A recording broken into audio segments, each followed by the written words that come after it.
أرسل زينام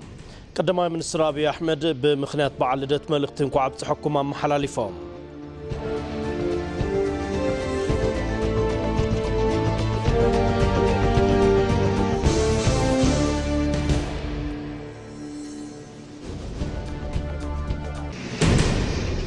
ኢትዮጵያ ኣብ ዘፈር ቱሪዝም ዘሳለጠቶም ስራሕትታት ልምዓት ዕቁር ሃፍቲ ሃገራዊ ጽዮም ዝገለጹ ተግባራት ምዃኖም ተሓቢሩ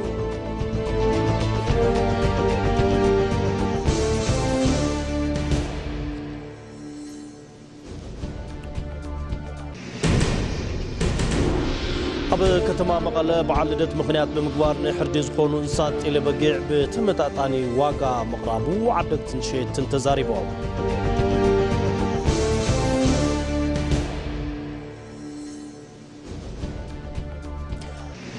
አዲስ አበባ ካብዝ መደብሩ ስቱዲዮ ኢቲቪ ዕዙ ሰላምታና ይብጻሕኩም ክቡራት ተከታተልቲ ሎሚ ዕለተ ሰሉስ 28 ተሓሳስ 2018 ዓመተ ምህረት ምሽት ሰዓት 1 ናባኹም ዝሓረናዮ ማዕድ ዜና ኢቲቪ ትግርኛ ሒዝናልኩም ቀሪብና ኣለና ምዜናታት ጌታቸው አሎም ሳኹም ክጸንሕ ሰናይ መክትታል ንኮነልኩም ድማ ትምኒትና እዩ ፈለማ እንኳዕ ን2018 ዓመተ ምህረት በዓል ልደተ ኢየሱስ ክርስቶስ አብጽሐኩም ክንምል ንፎቱ ንመላ ሰዓብቲ እምነት ክርስትና سيبنا بحصرتي زيناتاتنا كنجمرنا قدما منستر أبي أحمد بعلدت مخنيات بمقبارنا ينكو عبس حكوم ملختيام محلالفهم توم قدما منستر أبز محلالفو ملختي لوم زبن لدت يسوس كريستوس النخبرو زي تنقرق آل تسفى مبصحو نايلوت إبراهان مبراهام مجمارو ناي مسقانا الزمن مقرابو نأمن نايلوم قعزونا بورد دايب استملئ نيرو بمبال تسفى زقرص مكراتات تانا قدناينا كبلو قاليصوم دحر حزيتي فتنا فصمو ايرئنا انتزيبلنا ون تسفى ناز ولدلو اب درو تعلت بصحنا لنايلوم ناي مكراوان تفانيو ناي براخ الزبن كمز مص بملؤ لبي بمزراب نخلينا زبلو تم قدما منصر لدت يسوع كريستوس تمالي زرأي صباح زدحن كمز خونه قاليصوم كريستوس امونغو تمالن صباحن زلو لومي بمخان خلتيوم اتعريقو بمبال سلازخونه ناي كريستوس مولاد بالعل كبرين خبريلوم كريستوس تزيولد تنبيت زي تزاربو نبيات مسوات زقربو كهانات قال كيدان زي تقبلو ابو تسفا زغبرو دق سبات كلهم سرحهم تاريخ طرح بمخان كيترف كم زنبر ابريهم نزي لعل تمهرتي نستوعلو زبلو توم قدما منصر تمالي كند زخونه عبي تاريخ عبي قرسن كبرن تالوون لومي انت تبلاشونا واغا كم زي بلو مفلات اقداسي كم زخونه ملختو ماصنوتي بوم ኢትዮጵያ عباي هاجر نيرا ناي عبيتي سلطانتات هاجر نيرا ناي عبيتي منغستاتن زبتاتن هاجر نيرا ناي عبيتي باهلتاتن زنادو حدغتاتن هاجر نيرا حتو كون زخيل لومي خزبل يولم لومي بدخنت دحرتن طميتن نساقت تخوينا تاريخنا ايتمهرنا لون مالت كم زخنا بريهم سلازخونه نايلون براخنا ايتمالي كونوتات حويسو كب سلازبلو ناي هاجرنا عباي مخان زي گنزب ولدو حز تفطرو كم زلوم گنزاب كم زدلي غليصام تمالينا واغان كبرن كهلو تدلينا لومي بصنعات نسراح بزح گزنا ابناي تمالي بمذكر كاب نحلف بناي لومي قالسن ورد يبن كنحلف يقبا كبلوا غنزيبهم مخنياتو لومي استمعرارين زيت قانعن تخوينو بزي طرطر تمالينا قبو كبري كركب يلوم نا إثيوبيا صباح بناي لومي سرحن قالسن ان بناي لومي سرحن قالسن امبر بناي لومي تمنيتن باهغن طرح كم زي مصا غنزيبهم وسنات سبات نا إثيوبيا صباح نمبلشاو لومي بخفوات سرحتي طلقهم كم زلو زغلصوتهم قدما منستر نحنا قلنا إثيوبيا صباح نمقنع انتنبل صباح بزرئي سرحتي تصمدنا لنا يلوم صباح زرئي لومي مخانو انتنفلت نصباح سريحنا نبصحو امبر كوفلنا نصبن كبلو املختم اطنوت هبام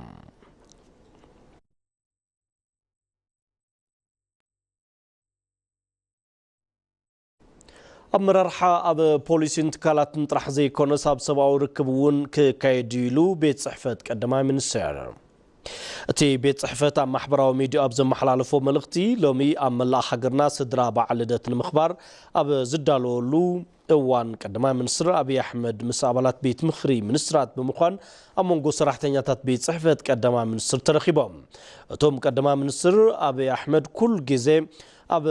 أوان بعلات كم زجبر وتحوت توت نزلوا ومسرحتين تاتن تبيت صحفات نزدقفو من زعبه من ህፃናትን ውህብቶ በዓል ከም ዝሃቡ ማዕዲ ከም ዝኣንገዱና ብሪሁም እዚ ድማ በብዕለቱ ጃመም ጎልሁ ተዘይተዘረበውን ሃገር ዘገልግሉ ሰራሕተኛታት አፍልጦ ዝሃበ ወለዶም ዝሳኑ ህፃናትን ኣብ ማሕበረሰብና ቦታ ከም ዘለዎም ዘርኢ ፍቅሪ ዘካፈለ ተግባር ምዃኑ ገሊጹ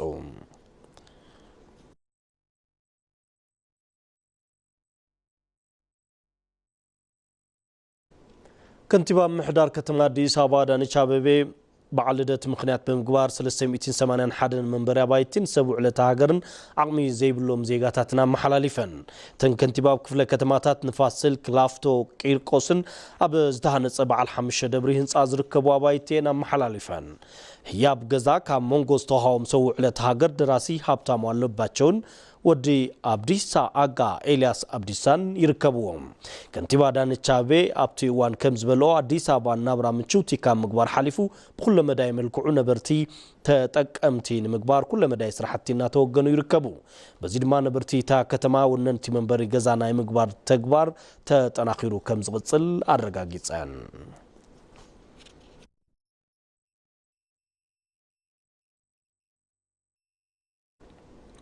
ፓትርያርክ ርዕሰ ሊቃነ ጳጳሳት ኦርቶዶክስ ተዋሕዶ ቤተክርስቲያን ኢትዮጵያ ብፁዕ ቅዱስ አቡነ ማትያስ በዓለ ልደት ኢየሱስ ክርስቶስ ምክንያት በመግባር መልእክት እንኳ አብጽሕኩም አመሐላሊፎም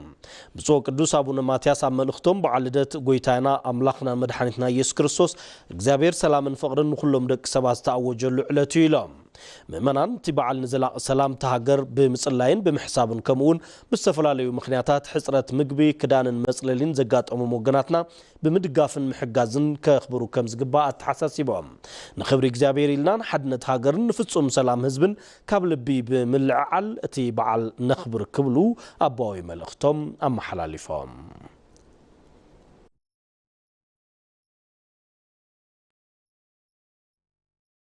ብፁዕ ካርዲናል ብርሃነ ኢየሱስ ንበዓል ልደትና እንኳ ኣብጽሕኩም መልእኽቲ ኣመሓላሊፎም ሊቀ ጳጳሳት ካቶሊክ ቤተክርስቲያን ኢትዮጵያ ብፁዕ ካርዲናል ብርሃነ ኢየሱስ በዓል ልደት ምክንያት በመግባር ናይ እንኳ ኣብጽሕኩም መልእኽቲ ኣመሓላሊፎም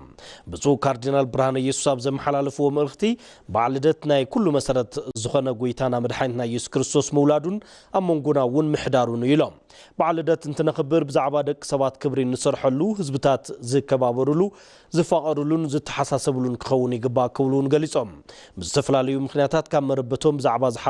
ዝረሓቑ ብምጽላይ ዓቕሚ ንዘይብሎም ሕሙማን ኣብ ጎደናታት ንዘለዉ ወገናትን ዘለና ብምሃብ ብምክፋል እቲ በዓል ምኽባር ከም ዝግባእ ናይ ሓደራ መልእኽቶም ኣመሓላሊፎም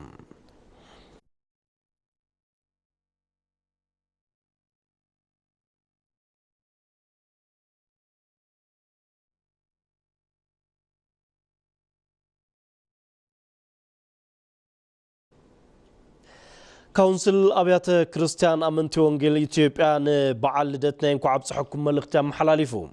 ላዕለዋይ ጸሓፊት ካውንስል ቀሲስ ደረጀ ጀንበሩ ነቲ በዓል ኣመልኪቶም ኣብ ዝሃብዎ መግለጺ ኣብ ኢትዮጵያን ዝተፈላለዩ ሃገራትን ዝነብሩ ኢትዮጵያውያንን ትውልደ ኢትዮጵያውያንን በዓል ልደት ኢየሱስ ክርስቶስ 2018 ዓ.ም ናይ ተሓጓስን ፍቕሪን ክኾነሎም ተመኒዮም ናይ ኢየሱስ ክርስቶስ ሙላድ ናይ እግዚአብሔር ይቅረ ባህላይነትን ንደቂ ሰባት ዘለዎ ልዑል ፍቅርን ዘርኢ ከም ዝኾና ገንዚቦም ስለዝኾነ ኣመንቲ ወንጌል በኢየሱስ ክርስቶስ ተሃዎም ፍቅሪ ንኻልኦት ምክፋል ከም ዘለዎም ተሓሳሲቦም ኣፈላላይ ብይቅረ ብምፍታሕ ንዘላቕ ሰላም ንስራሕ ብምባል ብፍላይ ኣመንቲ ወንጌል ፍቅርን ሰላምን ከም እዋጅ ወፃእ ካሊእ መለኮታዊ ልኡኽ የለን ኢሎም ኣብ ኢትዮጵያ ዝረአዩ ጸገማት ስራሕቲ ልምዓት ብሰላማዊ መገዲ ብምፍታሕ ንሓበራዊ ረብሓ ምስራሕ እንተተኻኢሉ ኣብ ዝሓፀረ እዋን ካብ ድኽነት መውፃእ ዝከኣል ከም ዝኾነ እውን ሓቢሮም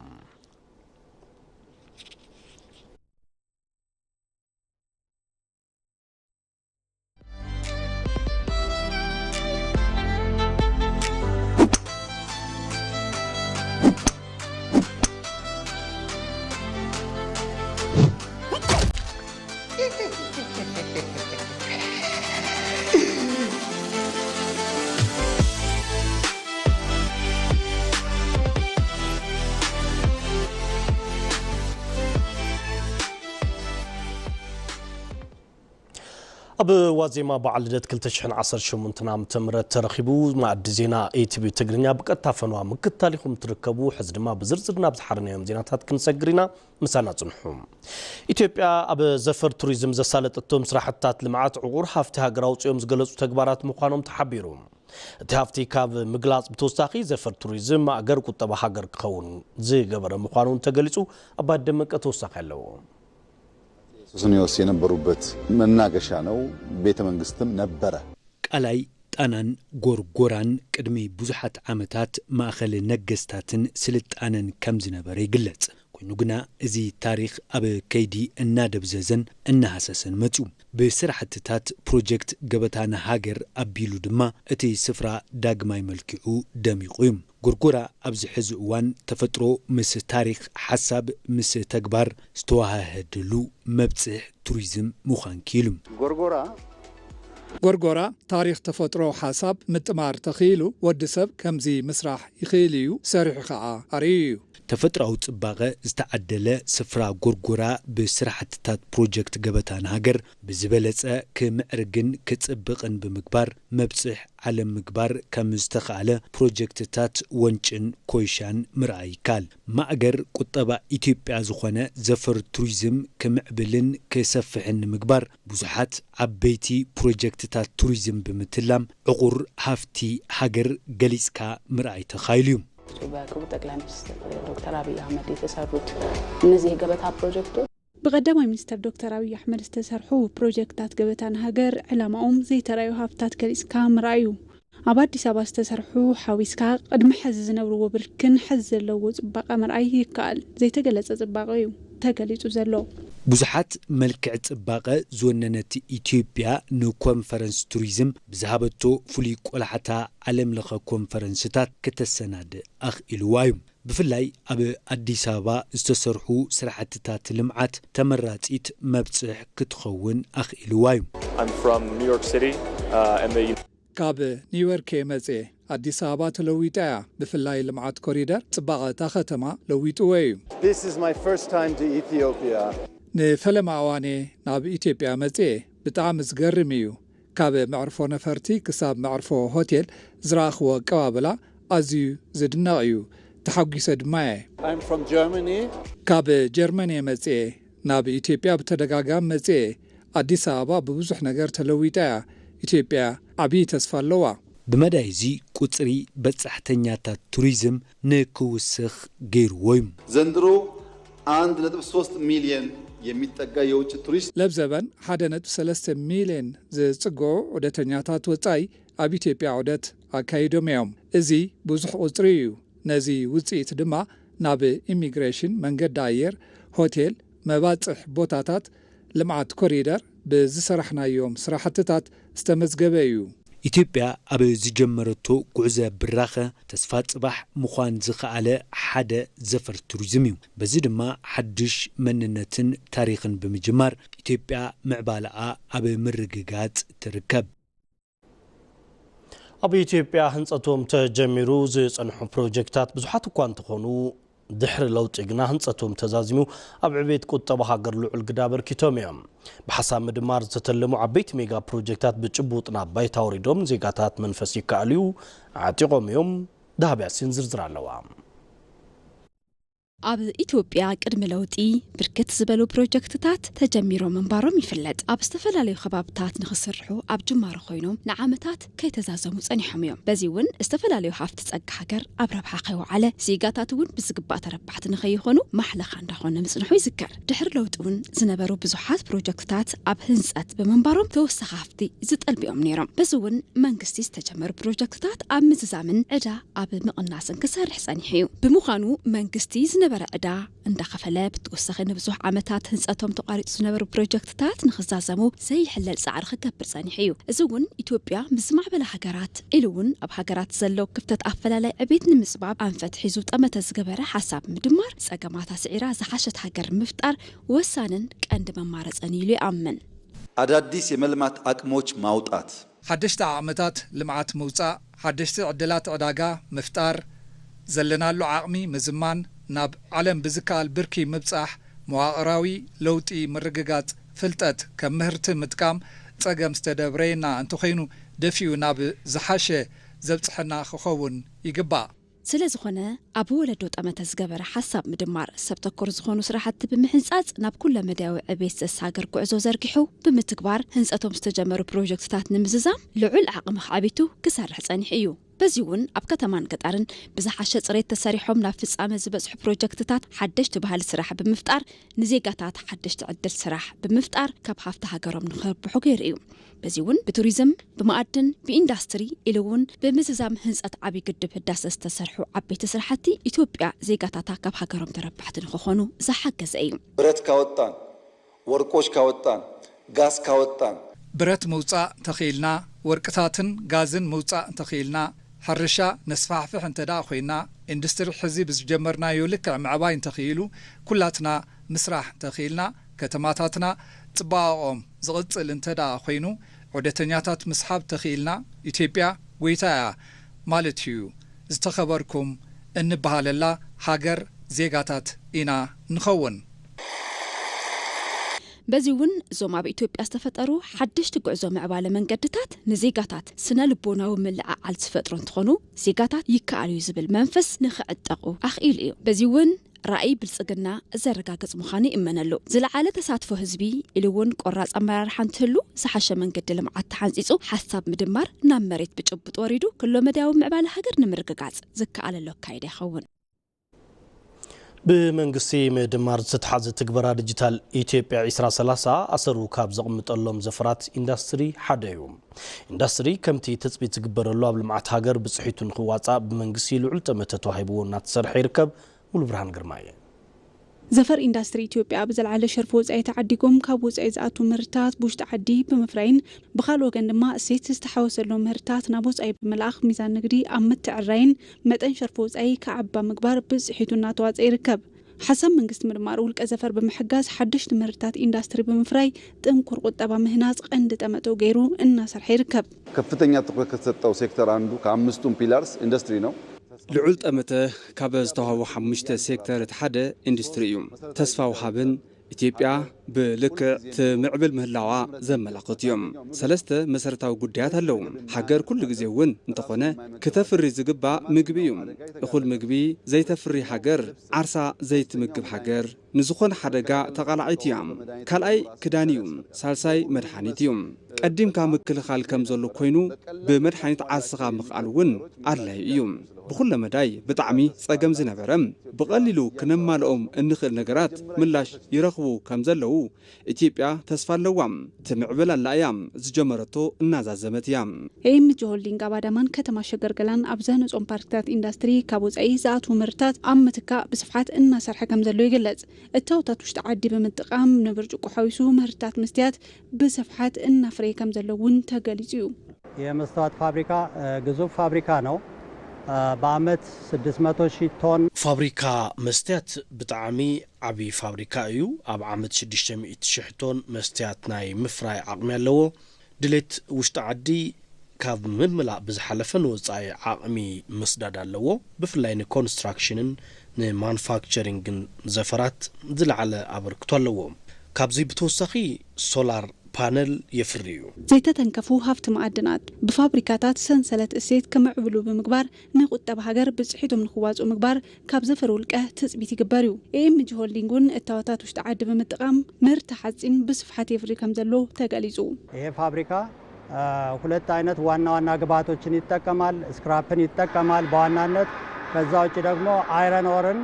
እዚ ፋብሪካ ክልተ ዓይነት ዋና ዋና እታወታት ይጥቀሚዩ ስካርፕን አይረን ኦር ይጥቀሚዩ ቅድሚ ሕዚ ካብ ወጻኢ ንእትዎም ዝነበርና ብረት ፌሮ ኣብ ውሽጢ ዓዲ ምፍራይ ክኢልናይና ሰፊሕ ግልጋሎት እናሃበ ዝርከብ ፋብሪካ እዩ ኣብ ኣዳማን ገላን ኣብ ዝርከቡ ፓርክታት ኢንዳስትሪ ፋብሪካ ሓፂነ መፂን ናውትታት ህንፀትን ኬሚካል ሓዊሱ 4 ፋብሪካታት ሒዙ እዩ ካብ ወጻኢ ዝኣቱ ተተካእቲ ምህርትታት ንዕዳጋ ይቐርብ እዩ እሴት ዝተሓወሰሉ ቡን ናብ ወጻኢ ብምልኣኽ እውን ዝለዓለ ሸርፊ ወጻኢ የእቱ እዩ ኣብ ዘፈር ውልቀ ከምዚኦም ዝኣመሰሉ ዓበይቲ ኢንዳስትሪ ፓርክታት ምህላዎም ሃገር ኢንቨስትመንት ኢንዳስትሪ ንምስፋሕ እተውፅኡ ልቃሕ ወጻኢ ዘትርፍ ምዃኑ ቀዳማይ ሚኒስተር ዶክተር አብይ አሕመድ ኣብ እዋን ዑደቶም ገሊጾም እዮም የኢትዮጵያ ኢንዱስትሪያል ፓርክ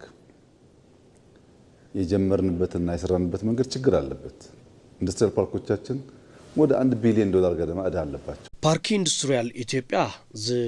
ጀመርናሉን ዝሰራሕናሉን መገዲ ጸገም ኣለዎም ኣስታት 1 ቢሊዮን ዝኾነ ዕዳ ኣለዎም ኣብ ሐዋሳ ባህር ዳር ኮምቦልቻ አዳማ ዝተሰርሑ ፓርክታት ኢንዱስትሪ ዝተፈላለዩ ሼዳት ዝሓቆፉ እዮም እቲ $1 ቢሊዮን ዕዳ ንዓና ሸኽሚ ኮይኑ ከቢድናዩ ንምኽፋል ክቕየር ይግባእ AMG ዝተሰመየ ኩባንያ ግና ኣብ ዓመት ሰሪሑ ዘርአየ ትካል እዩ ለካስ ብውሽጢ ዓቕሚ ብዘይ ዝኾነ ዕዳ ምስራሕ ይከኣል እዩ ዝብል ትምህርቲ ወሲድና ኢና ሓፈሻዊ ምህርቲ ኢትዮጵያ ኣብ 2017 በጀት ዓመት ዝለዓለ ዕቤት እንተመዝግብ ኢንዱስትሪ 13% ዕቤት ብምምዝጋብ ካብ ካልኦት ዘፈራት ብሉጽ ኮይኑ እዩ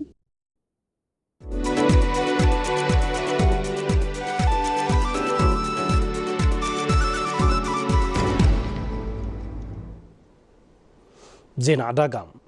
بعلدت مخنيات بمقارب كتما مقالة نحدز خونو انسات تلبقع بأخول كونتاتن بتمتاتان واقان مقرابو عدقتين شيتن تزاريبهم ابتا كتما بستفلاليو أنفتات كاب قربا بتكللات أباقعنات ألن عدقيت صغربو انسات كاب زحالفة حدش عامت بمتانو لوطي مهلاوام ونقليصهم قبرك جابهير خايلو الزراريبو مالهم تعيبو كاربيهم يا كبت قبياني يالنو አሁን ገበያው ከተለያየ ቦታ ነው የመጣው አሁን እንስሳው ከአማራ ኣብ ዕዳጋ ከፍቲና ዘለና ሕዚ ካብ ዝተፈላለዩ ቦታታት ዝመጽዮም ኣብዚ ዘለው እንስሳት ካብ ክልል ኣምሓራ ብርክት ዝበሉ ከፍቲ ኣትዮም እዮም ዕዳጋውን ጽቡቕ እዩ ካብ ሓድሽ ዓመት ብዙሕ ዝፍላይ ይኩነን እቶም ከፍቲ ግና ካብ ዝሓለፈ ሕዚ ብደንቢ ገዚፎም እዮም መጽኦም ዘለው ገበያው በጣም ተወደዋል በተለይ ከብት ዕዳጋ ብጣዕሚ ከቢሩ እዩ ዘሎም ፍላይ ከፍቲ 70-80 ሽሕ እዮም ዝበሃል ዘለው ዝነዓሰ ከባቢ 38 ሽሕ እዩ ብዙሓት ከፍቲ ኣትዮም እዮም ዋጋ ግና ክባር እዩ ዘሎም ኣብ ዝሓለፈ 30 ሽሕ ዝገዛእናዮ ላሕሚ ሕዚ 65 ሽሕ እዮም ዝብሉ ዘለው ስለዚ ኣይራኸብን ምስ ዝሓለፈ ያው እንግዲህ ገዦቹ ብዙም አይደለም ገዥ ዘንቀርበናልኛ ግን ቢሆን ገዛዕቲ ብዙሕ የለውን ንሕና ሒዝና ቀሪብና ኣለና 65 ሽሕ ጽቡቕ ዋጋ እዩ ኮይኑ ግና ካብ ዝሓለፈ ምዝሓላት አለው ለኢትዮጵያ ይሁን ለትግራይ እንኳን አደረሳችሁ ለዚህ ለዓመት በዓል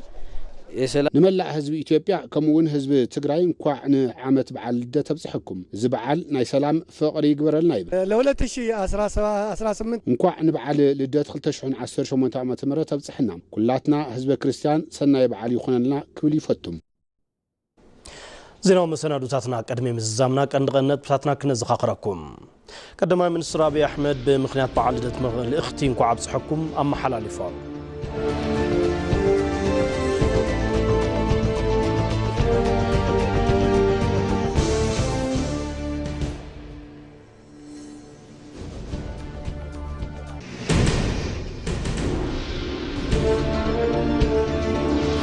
ኢትዮጵያ ብዘፈር ቱሪዝም ዘሳለጠቶም ስራሕታት ልምዓት ወርሃፍቲ ሃገራዊ ጽዮም ዝገለጹ ተግባራት ምዃኖም ተሓቢሩ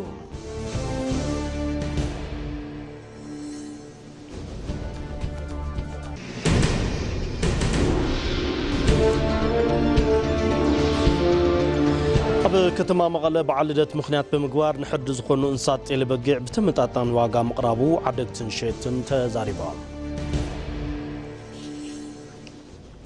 نلومي على تسلس 28 تحساس 2018 عام تمرت نباخم زحرنا يوم مع زينا اي تي في تغرينيا زي كتكتاتلو صنحكم يمثل نيرو مسلم كتالكم لمسكن كيتاتو الله بسم الله سوما استوديو حبيبكم نيره دغيمنا نملا صعبتي امنت كريستنا انكو 2018 عام تمرت بعد لدت بصحكم كنول نفوتو سلام